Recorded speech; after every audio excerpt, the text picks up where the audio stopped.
सोच रहे होगे ये कौन है और इस भयानक क्रीचर के सामने अकेला क्यों खड़ा है।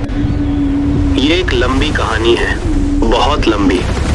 अगर सच में जानना चाहते हो तो चलो कुछ साल पीछे चलते हैं। एक बिल्कुल आम सा लड़का, मेरा नाम है रियू, 19 साल, height average, marks average, life बिल्कुल एवरेज।